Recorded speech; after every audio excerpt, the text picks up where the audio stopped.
Hello বন্ধুরা, সবাই কেমন আছেন? আপনাদের প্রতি সালাম রেখে আজকে আমার ভিডিও শুরু করতেছি। আসসালামু আলাইকুম রহমতুল্লাহ।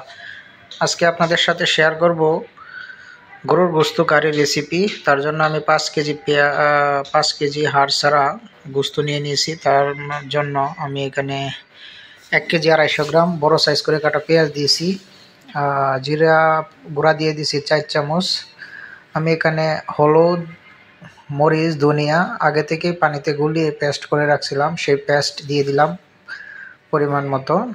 এখানে আমি দারচিনি, এলাচ, লং দিয়ে দিলাম, 15-20টা কাঁচামরিচ দিয়ে দিলাম। আমি লবণ ওই মশলার সাথে দিয়ে দিছি আগেই। এখন 3 টেবিল চামচ তেল দিয়ে দিলাম, সয়াবিন তেল। এখন ভালো করে ম্যারিনেশন করে নেব। আর একটু সল্ট অ্যাড করতে হবে, আর আদা রসুন পেস্ট দেব, এটা ফ্রিজে আছে, এখন বের করে নেব। আমি পরিমাণ মতো আদা রসুন পেস্ট দিয়ে দিলাম 3 টেবিল চামচ। এটা একসাথেই ব্লেন্ডিং করা। ভালোভাবে ম্যারিনেশন করে নেব। আপনার মাংসটা সুসেদ্ধ এবং টেস্ট অনেকটা নির্ভর করে ম্যারিনেশনের উপর। ম্যারিনেশন যত ভালো হবে মাংস রান্না তত ভালো হবে, টেস্ট ভালো হবে, সেদ্ধও ভালো হবে। আমি ভালোভাবে ম্যারিনেশন করে নিছি। আর একটু সল্ট অ্যাড করে দিলাম।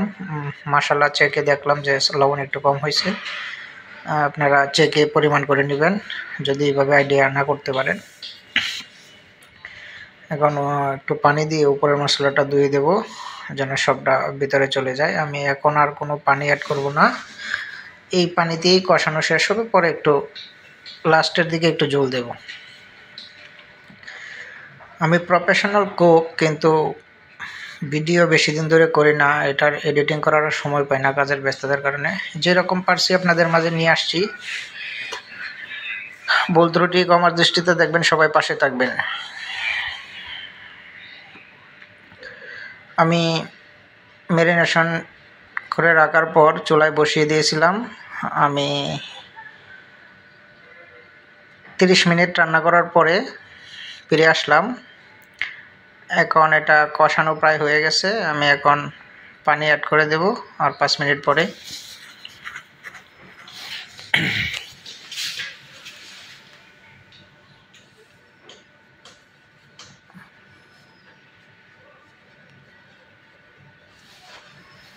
খুব সহজভাবেই দেখিয়ে দিলাম।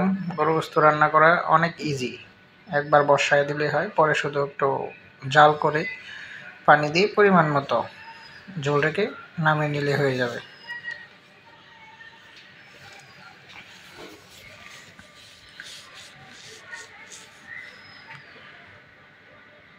আমি ওয়াটার ডিসপেন্সার আছে, এখানে ওয়াটার ডিসপেন্সার থেকে 2 জগ পরিমাণ পানি দিয়ে দিলাম। এখানে 50 জনের মতো খাবে। আইটেম আছে 14টা আইটেম আছে আজকে লাঞ্চ মেনুতে টোটাল। সবাই বিফ খাবে না, পক কারি আছে, ওটা আমরা মুসলিমরা নাম মুখ দিয়ে নেওয়া যায় না, যার কারণে আমি বললাম না, ইংলিশ নামটা বললাম পক কারি। চিকেন কারি আছে, বিফ আছে, যে যেটা খাবে, যার যেটা ভালো লাগে সেটাই খাবে। আমার বিফ কারি হয়ে গেছে। দেখেন ঝোলটা কীরকম হয়েছে। আমি মাত্র চুলাটা অফ করলাম, 5 মিনিট পরে দেখবেন যে ঝোলটা অনেক গাঢ় হয়ে আসবে।